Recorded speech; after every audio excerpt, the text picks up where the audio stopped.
whatever the mind is saying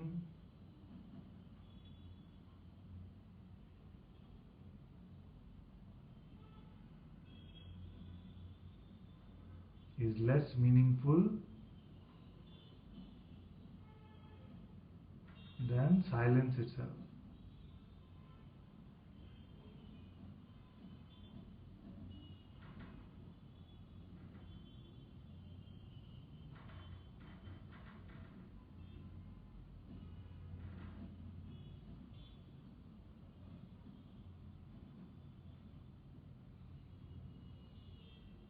Whatever it is saying,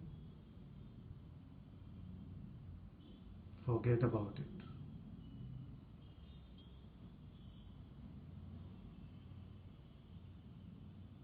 Alright, so we have some questions. Cornelia says, is appropriate to ask about the nature of the mind? Yes, why not? So we have discussed this. We have discussed many aspects and the nature of the mind. But at its root, at its core, the nature of the mind seems to be to attempt to create the individual identity, to attempt to create and to perpetuate the individual identity. At the very root, this seems to be the nature of the mind.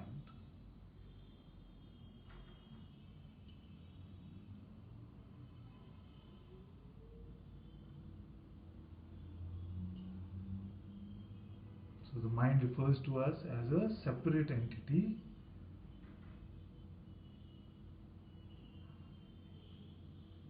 and once this is believed, that I am separate from the rest, once the duality is believed,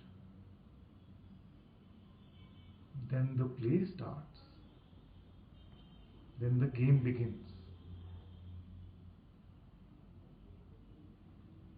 And once separateness is believed, then we can easily believe the rest of the mind's concepts as well. Because once we start to believe in ourselves to be a separate individual, then there must be a need to defend.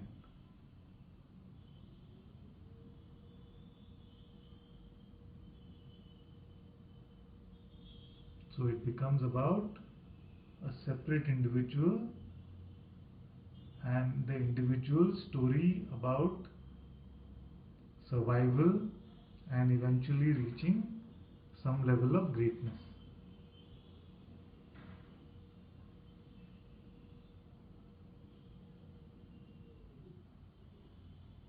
All of our so-called inspiring stories,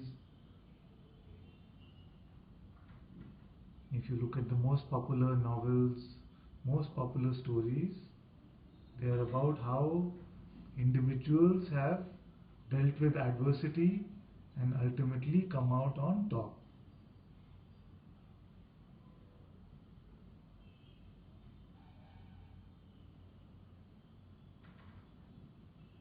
So what really happens is that the mind first convinces us that we are separate and then tries to help us to become great and almost godlike.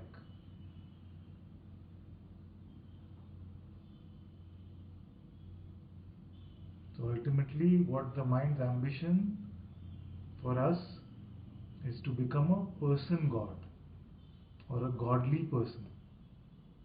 And not a godly person, but you know what I mean. A person who is God himself, as powerful as God,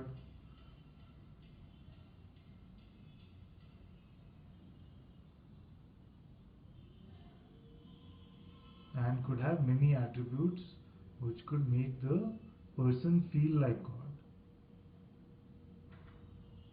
It could be money, it could be relationships, It could be the state of the body's health.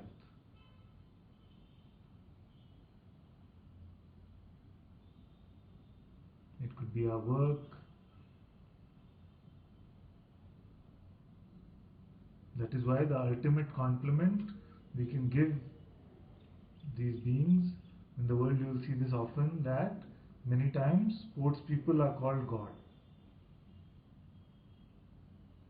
So Sachin Tendulkar is called the god of cricket, Messi is called the god of football. So ultimately the mind's goal is to get the person to the point of becoming God.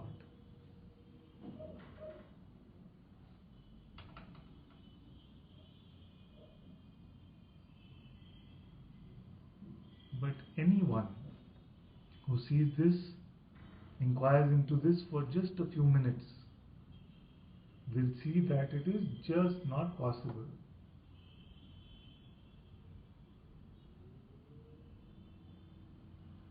Because nothing can replicate the peace, joy and happiness of this pure nothingness.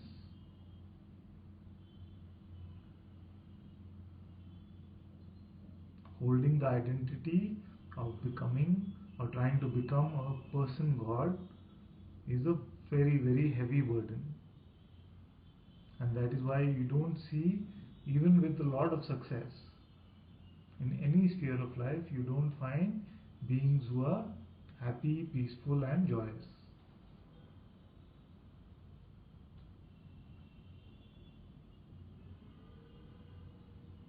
The only beings who are truly peaceful are the ones who have got over this or transcended this concept of being a person.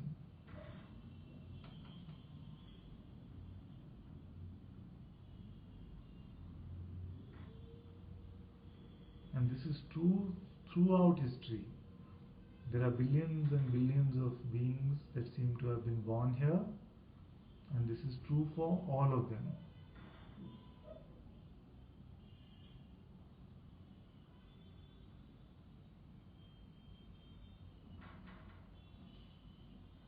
So that is the core of the nature of the mind. And this has many small other attributes which you can ascribe, but the fact is this is the main nature. There are many smaller things, like if you discuss the nature of the mind, you'll see, if you inquire into the nature of the mind, you'll see that even in satsang, I could say 1,000 times that I love you. I could say 1,000 nice things about each of you. But if I was once to say that I hate you, then it will be this one will be more believed. The negative will be more believed.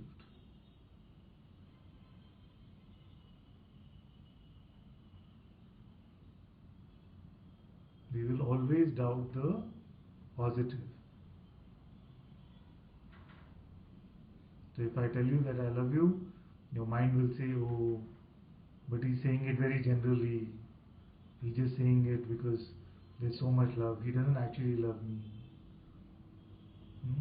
But if I were to say I hate you, then you will not doubt it. You will say, oh, he hates me.